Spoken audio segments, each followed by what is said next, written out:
Hi, a very good morning to you, and it's good to have you here. This is R.N. Bhaskar from BKBB, which is an acronym for Bhaskar Ki Business Baatein. This is a channel that comes to you with policy analysis, conversations, and occasional business stories. But right now, at 8:15 in the morning, we bring to you news behind the news. We pick up headlines that we think are very meaningful and analyze them. And today my co-anchor is Katya. Welcome, Katya. It's good to have you. And the three titles that we're going to discuss today are given on the screen. The first is whether India is trying to sit on the fence even while the US 50% additional tariffs are kicked in. The second one is the state of education and how bad the situation can be. And the third one is about how the middle class is getting very badly mauled because of a surge in insurance premium, healthcare insurance premium. And let's go to the first story first. 50% tariffs have kicked in. Industry is distraught. The Indian government is yet to find alternative areas for doing business with. And while China and Russia offer a hope and the Prime Minister is going to China, to Tianjin for the SCO Summit, what is intriguing is that the Prime Minister is going to stay there for only one day. He is not going to stay on till the Victory Day celebrations on September 3rd. A few days ago, it was that the Prime Minister possibly would attend. But yesterday, the Ministry of External Affairs sent out a schedule saying that he'll return by the 1st, which means he'll not be there by the 3rd. And the Victory Day celebrations could be an important event because it gives him 2 more days to discuss strategy with Russia and China. Moreover, almost 20 heads of state will be attending the Victory Day celebrations, including Vladimir Putin. Modi's absence will be felt, and people are going to wonder whether India is sitting on the fence, that it wants to go back to the West once again and is using China and Russia only as a ploy for leveraging the talks. You don't build relationships by leveraging relationships in favor of another relationship. Let's see what happens. But that signal that he will not be there for the Victory Day celebrations is not a very happy signal. And the fact that US is unrelenting in the 50% tariffs means that India should start looking for new opportunities and not stick to the old US loyalty club. Let's see what happens. And that takes me to the second story, which is also quite depressing. It is about the state of education. Katya, could we have you? We've spoken about this topic many times here, sir, but there's an interesting survey which has come out. We've already talked about how government schools attendance has been going down. A lot of people, even in lower income groups, are sending their children to private school. Now, here's the catch: the private schools that these parents send, denting their pockets is not good enough, because a lot of them are still taking a lot of private coaching, and it's a huge burden on these families. For example, so basically 27% of all students take coaching, so that's 30%. That's a very big number. And rural students, it's a little less, because less availability of coaching centers, 25.5, and urban it is much higher at 30%. So what does it cost? So per annum it is 9,900, around 10,000 for a higher secondary student, and this is an average one. So in rural areas it comes down to a little less, 5,000. But let me tell you, sir, this is a annualized average price. And if you go and look at any urban area, so the 10th standard coaching comes no less than 50,000 per annum, unless of course it is a privately coached one, which also is actually 25,000, so which is not less at all. So what is the difference between public coaching and private coaching is, public schools and private schools is, already private schools are increasing the education budgets. For example, if a student goes to a government school, the cost per annum is around 2,800.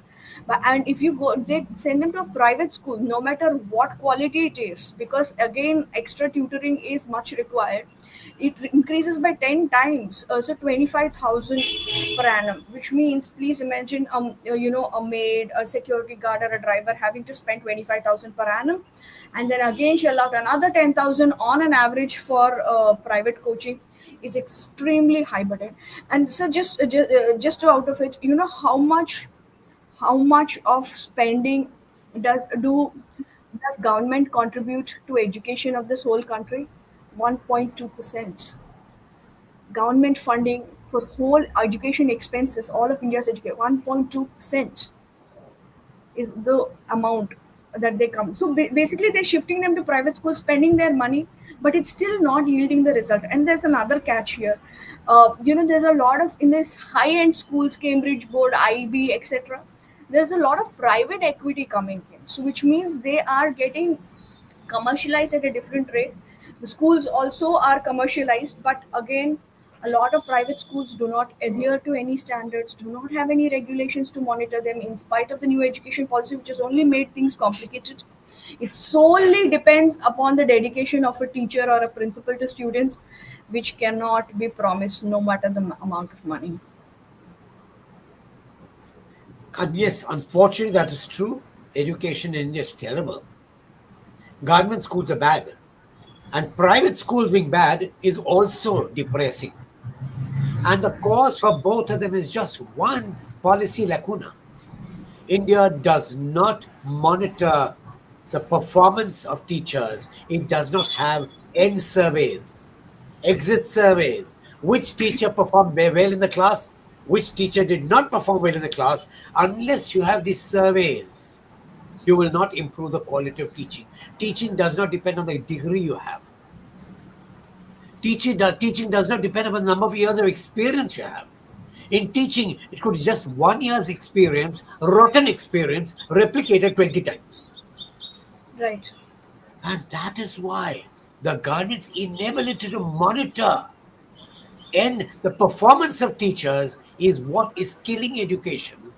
And its inability to provide funds for education is also killing education. Everywhere, this disease of poor education is spreading, which is why talk to companies like TCS and others, they'll say we can't get the right candidates for AI. What do you do? It doesn't bode well for the country. Right. It's Katya. Very, very sad but true. And that takes me to the third story, which is equally depressing. It is about how medical insurance premiums are climbing. And medical insurance premiums are climbing because of many factors. The first factor is, of course, that medical costs, treatment costs are increasing very, very rapidly. Second, the most people take an insurance policy after the age of 35, 40. By when diseases start coming in, the costs pile up. And the third cause is very poor penetration. Medical insurance is only a sliver of the population. Much of the population is not covered by medical insurance. Now, insurance is a game of risk. The larger the group, the better are the lower the risks. And hence, the premiums can come down. The government is to be blamed for poor governance, one, on not working hard to make sure that young people also take up medical insurance, so the risks for the insurance companies becomes lower. The irony is that you made vehicle insurance compulsory for everybody, but you can't make health insurance compulsory. I mean, this is absurd. Second, you have made the cost of Medicare very high by allowing private medical schools to charge a capitation fee of 1 crore. Doctors have to recover their investments. The government is to be blamed for not bringing down the cost of Medicare. And the third is that the government has not created the right environment for health food. Look at the way it's allowed the FSSAI, the food certifier, to allow the same rating for soft drinks and milk. Soft drinks get 3.5-star rating for nutrition, and milk also gets 3.5. Now, what kind of a rotten system of rating is this? Of course, the FSSAI says, but they're two different categories. The customer is one. If he sees 3.5 stars, he thinks they're the same. This was a very clever way to promote the multinational and damn India. India is already the diabetes capital of the world. We're making people sick, and you're making them pay for the sickness. And that takes us to the third story, that takes us to the third part, the last part of the session, and that is questions and answers and comments. But before I go there, let me give you a usual reminder. Please click the subscribe button. If you have not clicked it already, click the like button. It helps us. And most important, please tell all your friends about us. It makes a difference. And now let me take the questions and comments that have started coming in. How can India improve its state of education? As I said, unless you monitor teachers, unless you have an evaluation of teachers every year, in fact, periodically every month you should be having an evaluation of teachers. How do you evaluate? If a student's got 100% when he join in, after the first quarter, if he doesn't get a higher ranking, 100% can't be improved. But if he gets 50%, it should be 51%. If he's not improved, why does a teacher not improve his ranking? If he's worsened, why? The teacher is ultimately responsible. Just like we rank students, start ranking teachers. That makes a difference. 2, you make sure more funds are available so that teachers, good teachers, are paid more. Don't pay teachers according to the number of years of experience. Pay the teachers on the way they have made students grow, which is why evaluation of teachers is very critical. Let them be flexible in the marketplace for salaries. Today, the government rules allow a teacher to get only that salary, which is basic salary multiplied by years of experience, nothing more. It's a rotten way of looking at education. And the next question is, why is India flip-flopping in such a dire situation for Indian businessmen?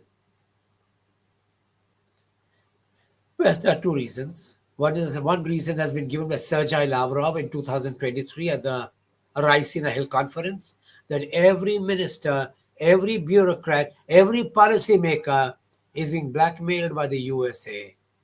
And India does not have the courage to stand up against the blackmail, which is why they're moving and talking to China, but saying the door is open. We're still open to doing business with the USA. India can ban Turkey. India can ban Azerbaijan. India can ban trade with many other countries. Take a strong stand when it comes to people, to countries which punish Indian businesses for trying to manage to source their oil at a cheaper price. India is still very, very weak. It wants to sit on the fence. It won't last long. And the last part is, can medical costs go down? Yes, they can. Today, if you're poor, you have a government scheme for insurance, which is very, very, very reasonable. Of course, you don't get treatment for that, because where are the doctors? If you're very rich, you don't need insurance. So it's the middle class that always gets squeezed. The middle class can't afford medical costs completely, and insurance costs also. Medical insurance also does not cover all the costs.